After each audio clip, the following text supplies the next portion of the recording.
Hello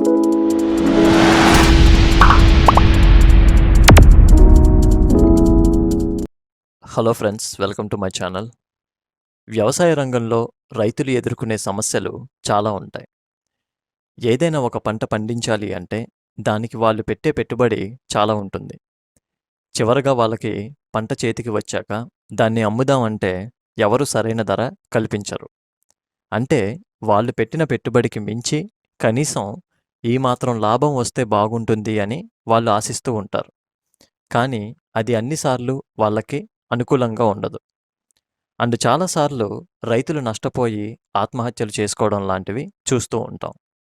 so, ఇలా రైతులు ఎవరికీ నష్టం కలగకూడదు, వాళ్ళకి కనీస ధరను కల్పిస్తే బాగుంటుంది అని ఆలోచించి తీసుకొచ్చిందే ఎంఎస్‌పి. Minimum supporting price. తెలుగులో కనీస మద్దతు ధర అని అంటారు. కనీస మద్దతు ధర అనేది 1960స్‌లో గ్రీన్ రెవల్యూషన్ అంటే హరిత విప్లవం స్టార్ట్ చేసిన ఆ టైంలో ఇంట్రడ్యూస్ చేశారు.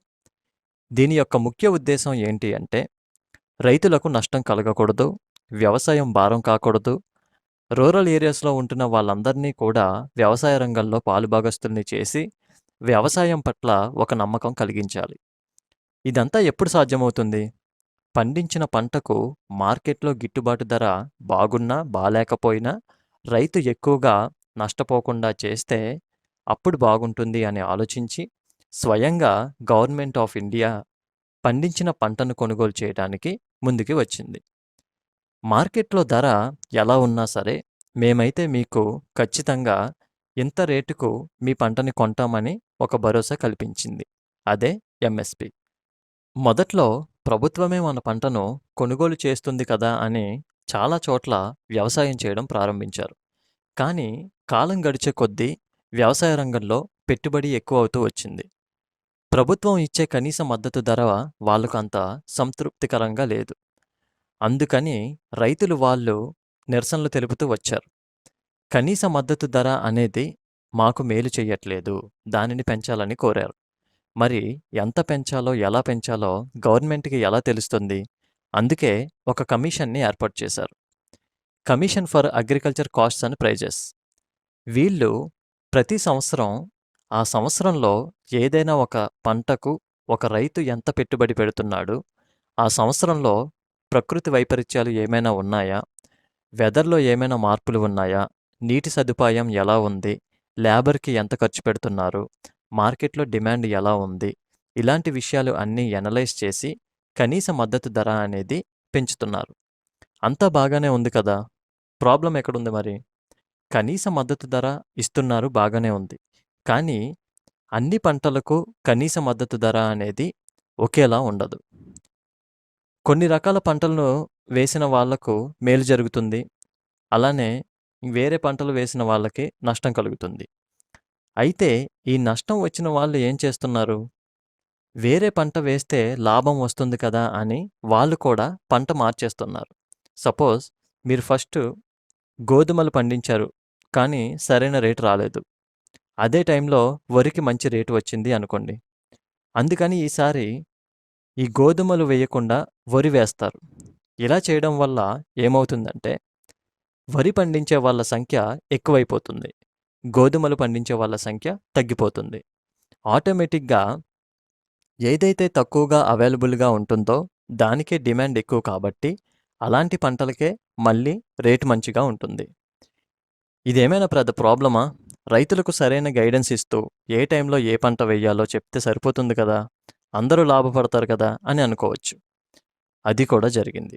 అయినా కూడా రైతులకు నష్టం వస్తుంది.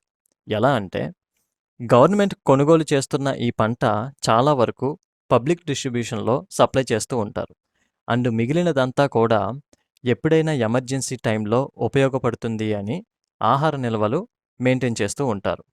అయితే మెయింటైన్ చేస్తున్న ఈ స్టాక్ చాలా ఎక్కువైపోయింది. రైతుల దగ్గర కొని ఆ స్టాక్ అంతా ఎక్కడ దాచాలో తెలియట్లేదు.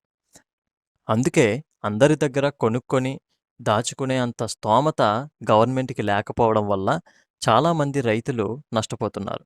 అదేంటి, గవర్నమెంట్‌కి స్తోమత లేకపోవడం ఏంటి? రైతుల మేలు కోసమే కదా! ఆ మాత్రం డబ్బులు ఖర్చు పెట్టలేదా అని అనుకోవచ్చు.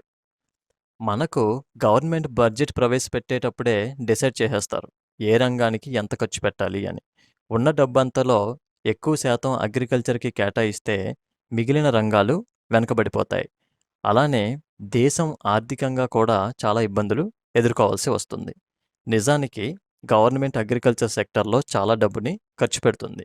అయినా కూడా రైతులకు నష్టాలు తప్పట్లే. అయితే ఇప్పుడు వీళ్ళ డిమాండ్ ఏంటి అంటే, కనీస మద్దతు ధర అనేది ఒక చట్టంగా చెయ్యాలి. అలా చేస్తే వీళ్ళ కష్టాలు తీరిపోతాయా అంటే, అందులో వీళ్ళ డిమాండ్స్ ఏంటి అంటే, కనీస మద్దతు ధర అనేది పంట వెయ్యక ముందే ప్రకటించాలి అని. అప్పుడు రైతులందరూ ఏం చేస్తారు?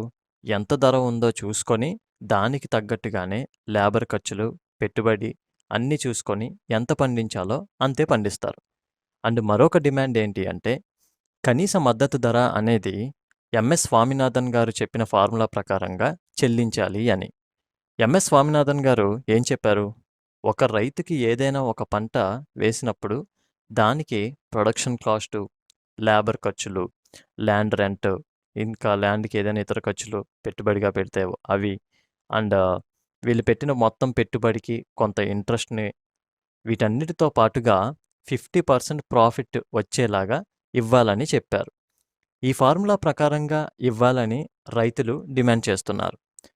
ఒకప్పుడు కాంగ్రెస్ అధికారంలో ఉన్నప్పుడు ఈ డిమాండ్‌ని వ్యతిరేకించారు. కానీ ఇప్పుడు మాత్రం మేము అధికారంలోకి వస్తే వెంటనే దీనిని అమలు చేస్తామని చెప్తున్నారు. కానీ ఇది అమలు చేయడం కష్టమని చాలామంది విశ్లేషకులు చెప్తున్నారు. ఎందుకని కష్టమంటే, ఇప్పుడు అన్ని రాష్ట్రాల్లోనూ పరిస్థితులు ఒకేలా ఉండవు.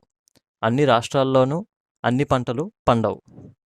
అండ్ ఒకవేళ ప్రొడక్షన్ బాగున్నా కూడా చాలామంది పెద్ద రైతులు పొలిటికల్ లీడర్స్‌తో పరిచయాలు ఉన్నవాళ్ళు, వాళ్ళ పంటని ముందుగా అమ్ముకునేలా చూసుకుంటారు. మిగిలిన వాళ్ళకి అవకాశం ఉండట్లేదు.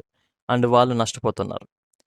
అండ్ దేశంలో కొన్ని చోట్ల పంట కొనుగోలు చేసినప్పటి నుండి లోడ్ ఎక్కించటం, పర్మిట్ ఇవ్వటం, లోడ్ దించటం, అమ్ముకోవడం ఇలాగా చాలా స్టేజెస్‌లో లంచం ఇస్తేనే కానీ పనవ్వట్లేదు.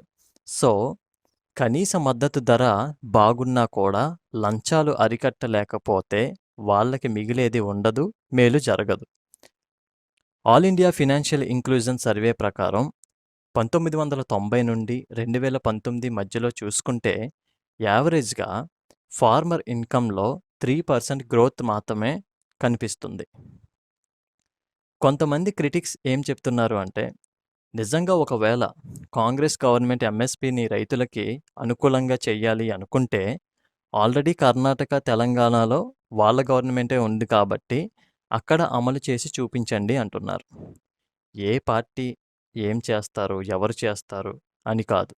ఎవరు చేసినా సరే దేశ ఆర్థిక పరిస్థితులను దృష్టిలో పెట్టుకొని రైతులకు మేలు చెయ్యగలిగితే వాళ్ళు గొప్పే అని చెప్పాలి.